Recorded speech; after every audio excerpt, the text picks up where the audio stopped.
Hello everyone, स्वागत है आप सभी का जॉनियंस केमिस्ट्री में। तो चलिए हमने अपना केमिकल थर्मोडायनामिक्स पढ़ना स्टार्ट करेंगे। और लास्ट लेक्चर में अपने मैक्सवेल रिलेशनशिप पढ़ लिया था और उसमें एक चीज हमारी रह गई थी, क्राइटेरिया स्पॉन्टेनियस। तो हम क्राइटेरिया स्पॉन्टेनियस को पढ़ना स्टार्ट करेंगे।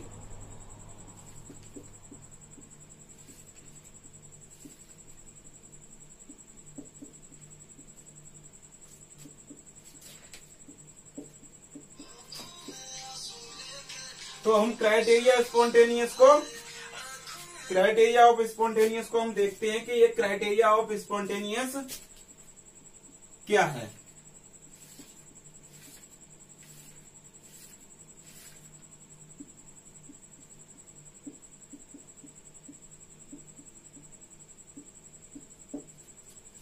इससे क्वेश्चन आ गया है प्रीवियस ईयर में। ये क्वेश्चन को हम आपको कराएंगे, क्या क्वेश्चन है और वो लगभग देखते हैं हम। इसके प्रीवियस ईयर में जो क्वेश्चन आया है उसको हम आपको सॉल्व कराएंगे। क्राइटेरिया और स्पॉन्टेनियस से इम्पोर्टेंट क्वेश्चन है, तो देखते हैं इसमें कैसे क्वेश्चन आते हैं। सबसे पहले हमारा काम क्या होगा, हम एक स्क्वायर बना लेते हैं।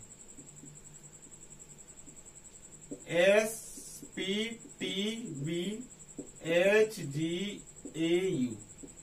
लास्ट लेक्चर में मैंने आपको बता दिया था ये कैसे कैसे रखते हैं। इधर एस है, पी है, टी है, बी है, एच, जी, ए, यू। याद करने की भी ट्रिक भी बता दी थी। तो हम यहाँ पर देखें क्राइटेरिया ऑफ स्पॉन्टेनियस। सबसे हम पहले जी की वैल्यू निकालेंगे, ए की, यू की और एच की। तो देखो डेवर जी, इसके लिए हमारे कांस्टेंट क्या क्या रहेंगे, पी एंड टी।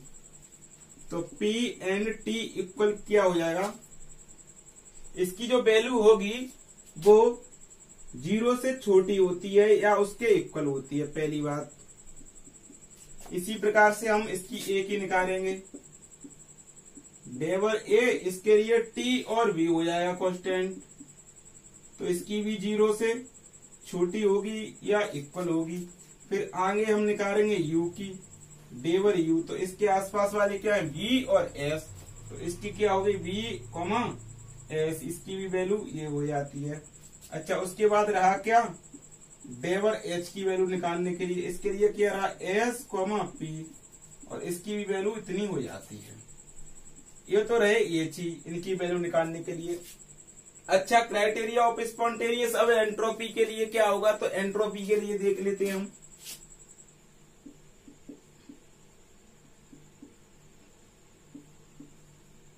अच्छा, एंट्रोपी के लिए दो कंडीशन हो सकती हैं। नंबर फर्स्ट, रिवर्सिबल के लिए क्या होगा और इरिवर्सिबल के लिए क्या होगा, वो चीज भी हम देख लेते हैं।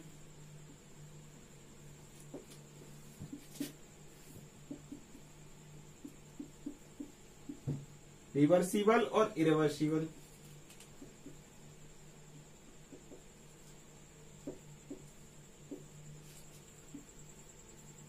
वैसे अगर टोटल क्वेश्चन आता है कि एंट्रोपी के लिए क्राइटेरिया ऑफ स्पॉन्टेनियस क्या होता है, तो डायरेक्ट लिख दो, डेल्टा जी एस।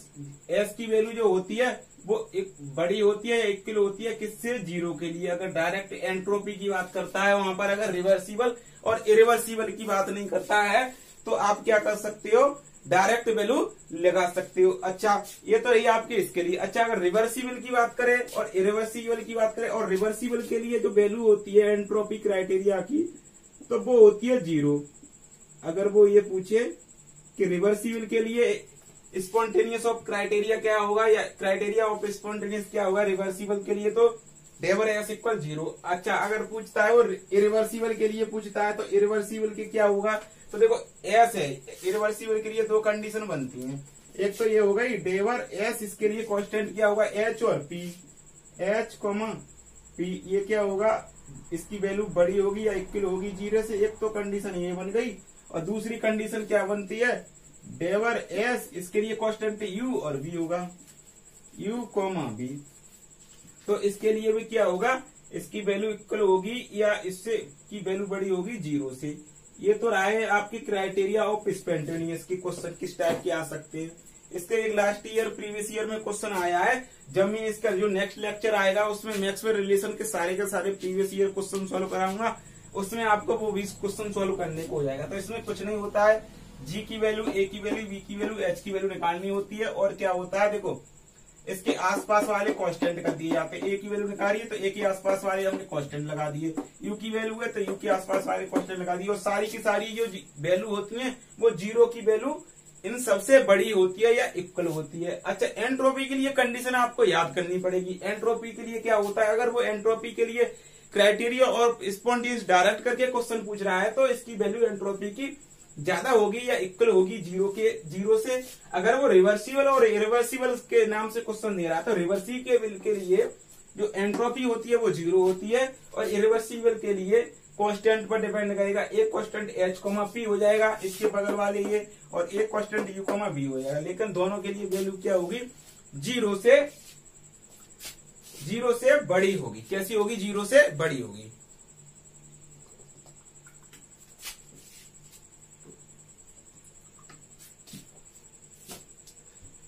अच्छा, ये तो रहे आपके क्राइटेरिया ऑफ स्पॉन्टेनियस, ये हमने अच्छी तरह से जान लिए। चलिए अब नेक्स्ट पढ़ेंगे हम, वो पढ़ेंगे law of thermodynamics. Law of thermodynamics.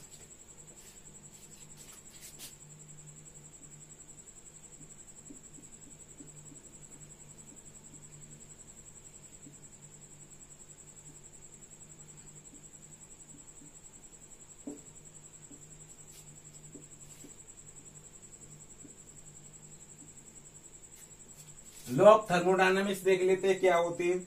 जो हमारे लॉ ऑफ थर्मोडायनामिक्स हैं तो यहाँ पर हमें पढ़ने को मिलेंगे अपनी क्लासिकल थर्मोडायनामिक्स में 4th लॉ है। नंबर फर्स्ट है हमारा 0th law of thermodynamics.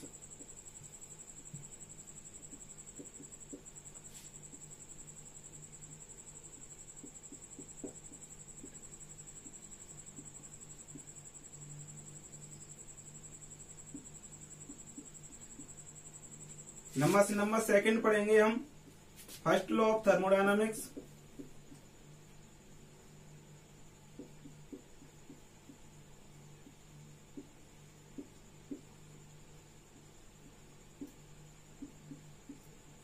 Number third पढ़ेंगे सेकंड लॉ ऑफ थर्मोडायनामिक्स।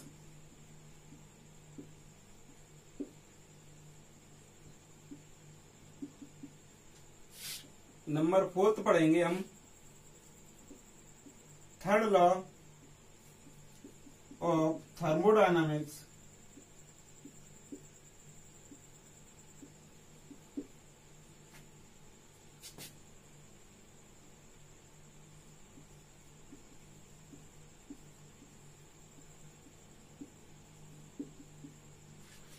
हमारे थर्मोडायनामिक्स में 4 लॉ को हमको पढ़ने को मिलेगा। First 0th law of thermodynamics, first law, second law और थर्ड लॉ ऑफ थर्मोडायनामिक्स। तो देख लेते हैं हम पहले इनके बारे में क्या क्या बताया गया है, फिर एक एक करके फर्स्ट 0 लॉ पढ़ेंगे, फिर हम सेकंड लॉ पढ़ेंगे, फिर थर्ड लॉ पढ़ेंगे, फिर हमारा क्या है 4th लॉ ऑफ थर्मोडायनामिक्स, वो sorry third law of thermodynamics क्या है उसको हम आराम से पढ़ेंगे। लेकिन एक बार हम ओवरव्यू देख लेते हैं इनके बारे में बताया। 0th लॉ ऑफ थर्मोडायनामिक्स में हमें क्या बताया गया, 0th लॉ ऑफ थर्मोडायनामिक्स में हमें हीट कॉन्सेप्ट बताया गया है।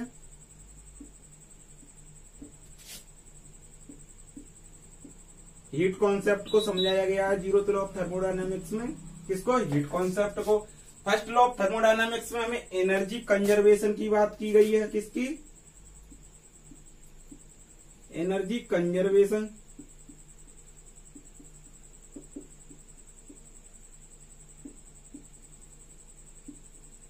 अच्छा, सेकंड लॉ ऑफ थर्मोडायनामिक्स में एंट्रोपी कॉन्सेप्ट की बात की गई है। किसकी, एंट्रोपी कॉन्सेप्ट की बात की गई है।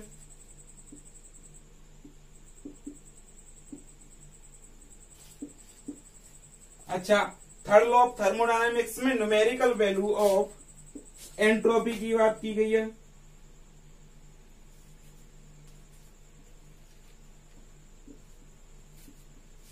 Numerical value of entropy concept समझाया गया है। क्या समझाया गया, एंट्रोपी कॉन्सेप्ट समझाया गया है। यानी कि हमारा जो 0th लॉ ऑफ थर्मोडायनेमिक्स है, इसमें हीट कॉन्सेप्ट की बात की गई है। फर्स्ट लॉ ऑफ थर्मोडायनेमिक्स में एनर्जी कंजर्वेशन की बात की गई है, और सेकंड लॉ ऑफ थर्मोडायनेमिक्स में एंट्रोपी कॉन्सेप्ट की बात की गई है, और थर्ड लॉ ऑफ थर्मोडायनेमिक्स में numerical value of entropy concept की बात की गई। यानी कि फर्स्ट लॉ में हीट कॉन्सेप्ट, सेकंड में एनर्जी कंजर्वेशन, थर्ड में एंट्रोपी कॉन्सेप्ट। इस चीज को याद आप नोट कर लीजिए। अच्छा, अब हमको क्या करना है, जो अगला नेक्स्ट लेक्चर आएगा उसमें हम जो हमने मैक्सवेल रिलेशनशिप पढ़ा हुआ है उसके सारे न्यूमेरिकल कराएंगे सॉल्व। प्रीवियस ईयर के जितने भी क्वेश्चन आए हैं सारे के सारे सॉल्व कराएंगे। उसके बाद हम एक एक करके पहले 0th लॉ ऑफ थर्मोडायनामिक्स सीखेंगे क्या है, कैसे हीट कॉन्सेप्ट आया, हमारा क्या चीज है। उसके बाद हम फर्स्ट लॉ ऑफ थर्मोडायनामिक्स सीखेंगे, एनर्जी कंजर्वेशन का क्या पढ़ना है। उसके बाद सेकंड लॉ ऑफ थर्मोडायनामिक्स सीखेंगे, एंट्रोपी कॉन्सेप्ट क्या है। उसके बाद एक एक करके सारे 1 2 3 4 लॉ ऑफ थर्मोडायनेमिक्स हैं, इनको एक एक करके सीखेंगे। तो अभी के लिए आप लोगों का बहुत बहुत धन्यवाद। अगर हमारी ये वीडियो अच्छी लगी हो तो लाइक कीजिए, शेयर कीजिए। अगर फिर भी कोई डाउट बचा हुआ आपको तो कमेंट कीजिए, और हमारे चैनल को सब्सक्राइब कीजिए। धन्यवाद, बहुत बहुत धन्यवाद, थैंक यू।